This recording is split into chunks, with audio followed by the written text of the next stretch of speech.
Yes, ndi ku Mount Zion Kayabwe Junior School Day and Boarding.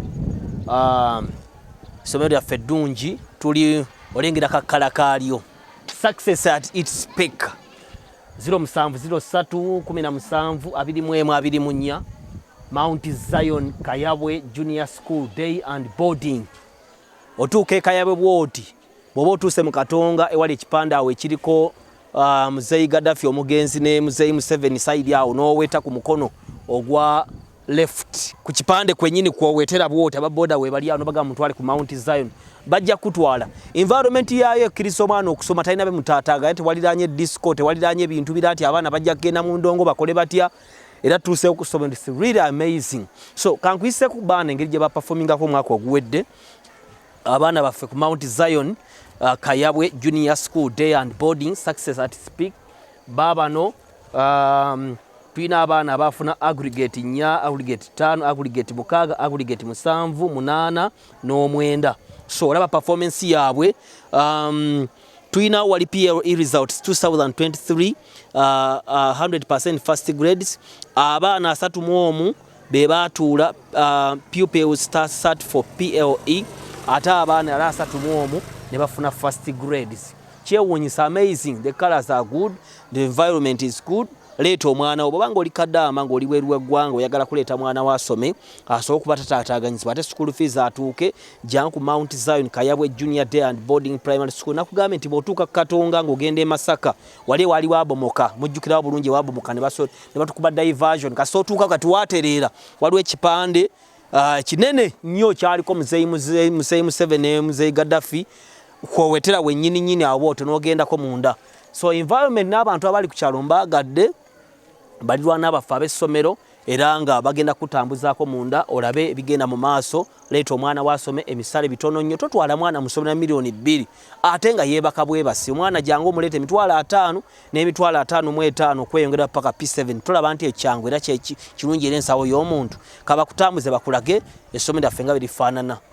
Amannya nze Nampogo Steven, abalala bampita Kavod. Ono omusomesa wa Luzungu. Omusomesa ono gw'oyogera naye gw'owuliriza ye yasinga mu ggwanga okusomesa abaana mu ggwanga yonna oba districts nga mmeka Uganda yonna oba okitegeera ekyo. Ali ku Mount Zion Kayabwe Junior School. Kati kyenkugamba nti wano ku Mount Zion tulina ekisulo. Ekisulo kyaffe kya ssente ntono nnyo ate nga quality service gy'ofuna. Kyensobola okugamba Mount Zion Kayabwe Junior School facilitating first class education ku ssente ezo z'owulidde emitwalo 5 omwana ow'ekyomusanvu. Bano abalala asasulayo emitwalo 5 gokka bwe gati ate nga akyagenda okubeera nga afunira ddala nga kyamazima nga kiri ku mutindo guli ogw'ekika ekyawaggulu. Kaakati n'ekirala otunuulira performance yaffe sooka otunuulire performance y'omwaka ogwawedde. Twabadde nga ffe abasinze mu Uganda bw'obanga otunuulidde population namba gye twatuuza mu primary 7 twalina abaana 31 twafuna first grade 31 abaana 31 kyensobola okuddiramu bafuna 100%. Bonna twabayisa mu ddaala erisooka. Obuna twafuna 8.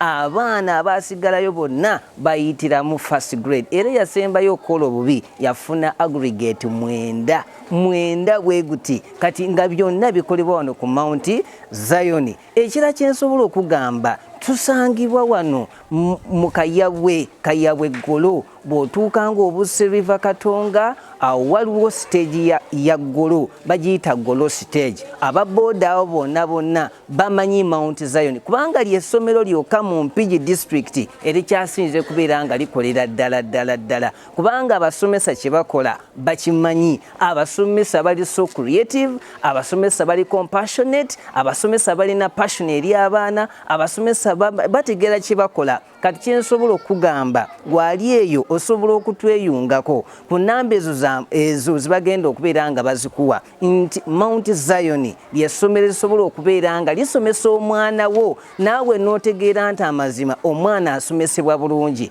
Ly'essomero ligenda okubeera nga lifa buli ku mwana yenna. Tetufa ku baana bagezi bokka, tufa buli ku mwana omugezi, omwana owa wansi, omwana ayingiza empola empola, mubaleete wano ku Mount Zion. Buli kimu kigenda kubeera nga kiba taratibu. Enjogera ennaku zino ey'olwaleero kigenda kubeera nga kirungi nnyo. So kyensobola okugamba wano ku Mount Zion ly'essomero erisobola okubeera nga litegeera omwana wo buli mu nsonda zonna. Kyensobola okugamba Mount Zion esangibwa e Kayabwe Golo. Awo kyensobola okugamba abampuliriza mwebale mwenna, tubaagala nnyo.